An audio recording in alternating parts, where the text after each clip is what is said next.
खेसारी लाल बहुत दिन से हैं, ठीक है, लेकिन सच में मैं अपने जीवन में आप दोनों को पाके इतना खुश हूं कि उसका अंदाजा अब किसी को नहीं होगा। हृदय है आपका, हृदय। इस धरती को सच में मैं नमस्कार करूंगा कि भगवान इस धरती को जब भी हम इस दुनिया से जाए तो फिर से दोबारा अंकुश राजा को इस धरती पे जरूर भेजना। कैसे बहनों के लिए उद्धार करते रहे, ऐसे बहनों के इनको बहुत भगवान खेसरिया से 1000 गुना अमीर बना दे लोग, उतने दिल दे दा कि ऐसा ही बहन सन के बिया होते रहे। और हम गृह प्रवेश करे तो हम करब, अब हमार तो बिया हो ही ना, हमारा बार बार बियाह करे का आदत तो बा ना, एके गो भइल बा और दोबारा करे के रही तो हम अपना तिलक में को लेती। अब तनी कुछ तनी मैंने गुनगुना दी भैया, सब लोग चाहता कि खाना और पीना साथे रहना फ्री बा, तोरा खाती 3 थाने गहना फ्री बा।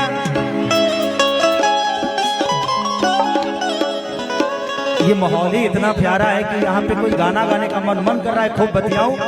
और सिर्फ अंकुश राजा के बारे में क्या बोल सकता हूँ मैं, क्या दुआ दे सकता हूँ, क्योंकि ये खुद ही ब्राह्मण है, इनको आशीर्वाद देने की क्षमता हमारे अंदर नहीं, बल्कि मैं शुभकामना दे सकता हूँ और दुआ दे सकता हूँ कि यार पापा कहवाना गरिया जो बाबा खेलानी हमारा के हार गईनी कि यारी बेटिया भाना गरिया जो बाबा खेलानी के हार गईनी कि यारे पापा गैया भैंसिया काहे नहारानी हमारा के हार गईनी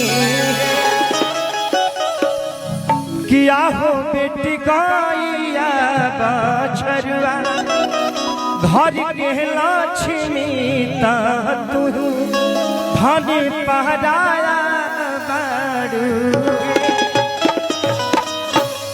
लोग कहते हैं कि एक बेटी का कन्यादान देने से इंसान को मुक्ति मिलती है।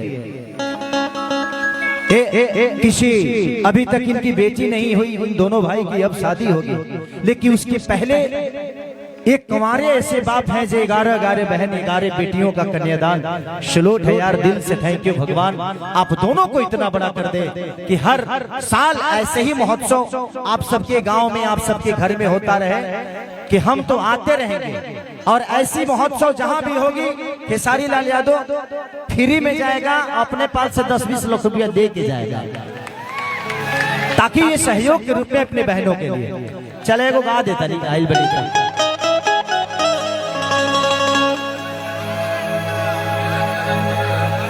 आग लगाई भूखा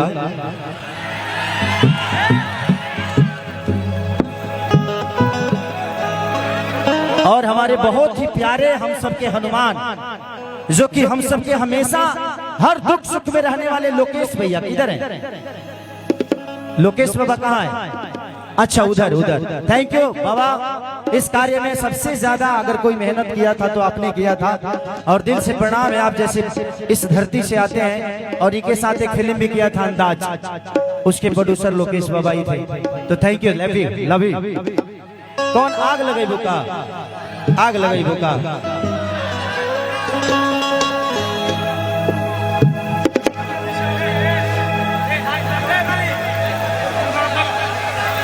कि चढ़ल जवानी हमार लागे बड़ी खराचा, हमके बोलई बाबू साथ परी पराचा,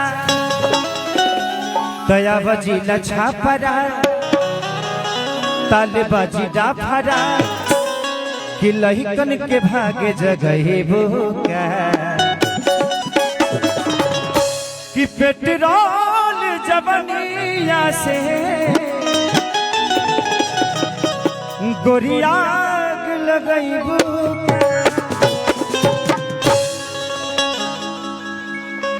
ना जी भर गइल मन का तहार राजा कि राजा हमारा से लेकिन एक गा देता हूँ, 2 लाइन गा देता हूँ क्योंकि कि चढ़ल जवानी बाटे लागी बड़ी खरा हमके बोले बाबू साथे पड़ी परा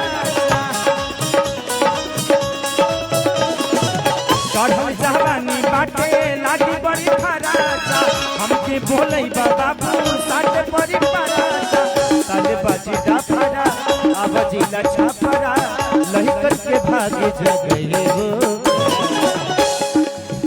पेट्रोल जवनिया से गोरी आग लगैबू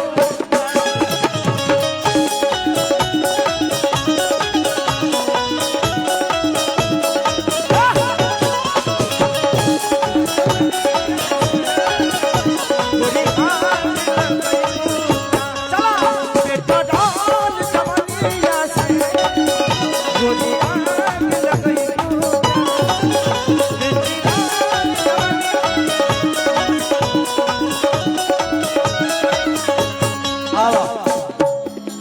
अब रहे चलो बहुत सारा काम बा और लड़की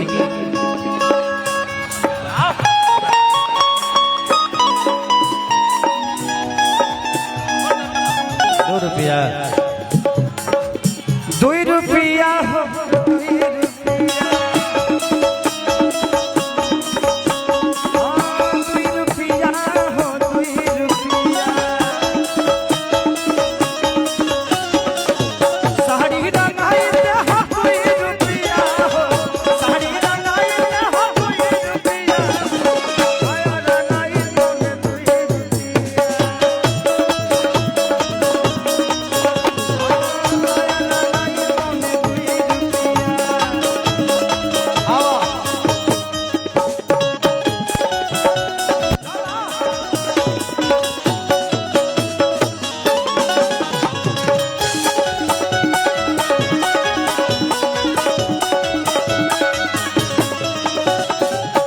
ओके थैंक यू। बस मैं अब उन बच्चियों को, उस बहनों को आशीर्वाद देके, और अभी मैं हूँ, आप लोग चिंता मत करो, हंगामा मत करना, मैं शाम तक यहीं रहूंगा, आप सबके बीच में रहूंगा, क्योंकि मैं इसी के लिए मुंबई से आया था। ऐसा नहीं कि मेरा कोई दूसरा कार्य था। जी बुला के दे दी, हाँ वहां पे भीड़ हो जाएगा, फिर जहाँ बुला लीजिए जितने अरे तो पापा से दिलवा दी है ना, हमारा से दिवा लगे कौन काम बा, केहू दे दी, कहाँ फर्क पड़ते है, पापा ही दे देंगे ना हम। अरे लोग कही जे खेसरिए जाके पब्लिसिटी करता, हमारा हाथ से मत दिवाओ ना, तो काले 10 गो न्यूज बनाओ लगे हंसो जे खेसारी जाकर पब्लिसिटी कर रहा है। जिंदगी में देखिए एक बात बताएं, भगवान अगर आपको दे ना, जिंदगी का 2 ही दस्तूर है, ना आप अपने जन्म का लड्डू खा सकते हैं, ना मरने का खीर। और जिसका जन्म का आप लड्डू खाते हैं ना, वो आपके मरने का खीर खाता है। बेटी दामाद की हो जाएगी बहू जो बेटा बहू का हो जाएगा, शरीर शमशान की, जिंदगी मौत की, और लास्ट में निधने लिखाए के बाद तो के करा खाती लड़ाई करे के बा। अब एगो हमारी सबवा बावे का जने उड़ाई कि नाश को दी का करी के जानता। तो जिंदगी में मरने के बाद कोई ये ना कहे कि अरे यार कलाकार था, छोड़ा खत्म हो गए। जिंदगी का मोल होना चाहिए, क्योंकि बड़े भाग मनुष्य तन पावा, बड़े भाग्य से मनुष्य का तन मिलता है हम सबको। और इसमें जब देवता लोग भी तरसते हैं कि एक बार मानुष का तन मिल जाए हमें, लेकिन मिलता नहीं है, क्योंकि भगवान राम जब मानुष के तन में आए तो त्रेता का अलग रूप रहा, भगवान कृष्ण जब द्वापर में आए तो अलग रूप रहा। तो कलयुग में हर आदमी भगवान बन सकता है, बट हृदय से आपको प्यार करना होगा, हृदय से लोगों को अपना बनाना होगा। तो दिल से थैंक यू, इस धरती को सलाम करता हूँ कि जिस धरती पे हमारे दो भाई ऐसे पैदा हुए, मैं दूसरी बार आया हूं शायद, एक बार यहाँ पे माता के ताराचंडी, और ये दूसरी बार आया हूं। वहां पे तो बहुत ज्यादा भीड़ था, इतना भीड़ था कि हमरा चढ़े में 1.5 घंटा लगा रहे। लेकिन आज मैं अपने घर में हूं, मुझे भीड़ नहीं चाहिए, आप सबका प्यार चाहिए। और इन दोनों भाइयों को इतना दुआओं से भर दीजिएगा ना कि भोजपुरी के इनसे बड़ा कोई कलाकार ना हो। इतने दुआएं दीजिए, क्योंकि हृदय है, ये हृदय सम्राट है दोनों भाई।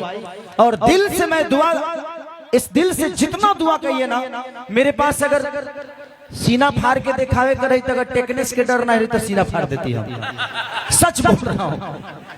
मैं हनुमान होता तो सच में फाड़ देता, क्योंकि मुझे अच्छा लगता है, क्योंकि मैं गरीब परिवार से था ना। 3 बहनों को जब आंखों में मैं इमोशन देखा तो लगा कि यार इन दोनों भाइयों ने क्या कर दिया। जिंदगी में किसी को अगर परखना होना तो उसकी मजबूरियों में कभी खड़ा होके देखिए भैया। जरूरत पे किसी के अगर आप केहू के बर्थडे में अगर फॉर्च्यूनर दे देव ना तरह कोनो काउंट ना होई, लेकिन मजबूरी में अगर केहू के साइकिलों के सहारा दे देव ना तरह के हमेशा याद रखे। तो मजबूरियों में हमेशा खड़ा रहिए अगर भगवान ने आपको दिया है तो। मैं मेरा बस चले तो मैं पूरी दुनिया को अपने आप को लुटा दूं, बट तब तो हमारे के गरियाबे करेलन सब। एगो दुगो लोग ऐसा बजे जो मुझे बुरा बोलता है वो कभी सच बोलेगा मेरे बारे में, तो क्या फर्क पड़ता है। भगवान के लोग ना गरियाला, मोदी जी के लोग ना गरियाला, तो चलता है। ये माहौल अच्छा है, आप जैसे लोगों को प्यार है। आज अंकुश राजा जैसे ये कलाकार नहीं, ये मुझे लगता है कि एक बेहतर इंसान भी है। और ये पहले ऐसे भाई हैं जो भोजपुरी का इतिहास जब लिखा जाएगा तो इसके बाद खेसारी हजारों ब्याह करा दे, चाहे कौनो कलाकार करा दे, लेकिन अगर पहला कोई पहल करने वाला व्यक्ति होगा तो वो अंकुश राजा होंगे। और इसके लिए ताली बजनी जरूरी चाहिए कि आज से एक कलाकार ही नहीं बल्कि मुझे लगता है कि हृदय सम्राट की तरह इस भोजपुरी को इन लोगों ने एक ऐसा आह्वान दिया है, एक ऐसा रास्ता दिखाया है कि शायद जितने भी कलाकार करें, लेकिन पहला नाम अगर आएगा तो इसी धरती का आएगा और अंकुश राजा का आएगा।